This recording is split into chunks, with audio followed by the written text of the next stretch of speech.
Hi all. இன்னைக்கு நான் எழுந்ததே வந்து ரொம்ப லேட்டா தான் எழுந்தேன். ஏன்னா கிளைமேட் வந்து நல்லா ஜில்லுன்னு இருந்தனால டைம் ஆனதே எனக்கு தெரியல.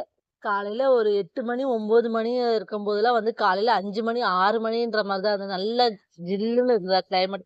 அதனால நல்லா தூங்கி எழுந்தாச்சு. காலையில எழுந்து என்ன சமைக்கிறது தெரியாம ஒரே கன்ஃப்யூஷன்லயே சுத்திட்டே இருந்தேன். அதுக்கப்புறம் ஜி வந்து முட்டையில வந்து பொடி மாஸ் மாரி செஞ்சுரு அப்டின்னாரு. பொடி மாஸ் மாரி செஞ்சா நம்ம குழம்பு ஏதாவது வைக்கிற மாரி இருக்கும்.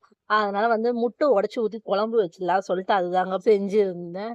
இந்த முட்டை உடைச்சு ஊத்தி வைக்கிற குழம்பு வந்து சில பேர் வந்து புளிலாம் கரைச்சு ஊத்தி வைப்பாங்க. அது வந்து எனக்கு எப்படி வரும்னு தெரியல. இது எதுக்கு தேவையில்லாம ரிஸ்க் எடுப்பானே அப்படி சொல்லிட்டு வெறும் தொக்கு மாரி செஞ்சு அத வந்து முட்டைலாம் உடைச்சு ஊத்தி வைப்பாங்க தெரியுமா? அதுவே வச்சிடலாம் சொல்லிட்டு அதுதாங்க செஞ்சிருந்தேன். அதுக்கப்புறம் வந்து ஒரு முட்டை வந்து ஜஸ்ட் வந்து மஞ்சத்தூள், மிளகாத்தூள், உப்பு மட்டும் போட்டு ஃப்ரை பண்ணிக்கலாம் சொல்லிட்டு அதுதாங்க செஞ்சிருந்தேன். அதுக்கப்புறம் சாதம் வெந்துச்சா சாதம் வடிச்சு விட்டு நம்மளோட லஞ்ச வந்து செஞ்சு முடிச்சாச்சு.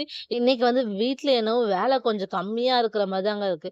துணி துவைச்சா தான் எனக்கு வந்து வேலை வந்து கொஞ்சம் அதிகமா இருக்கிற மாதிரி இருக்கும்.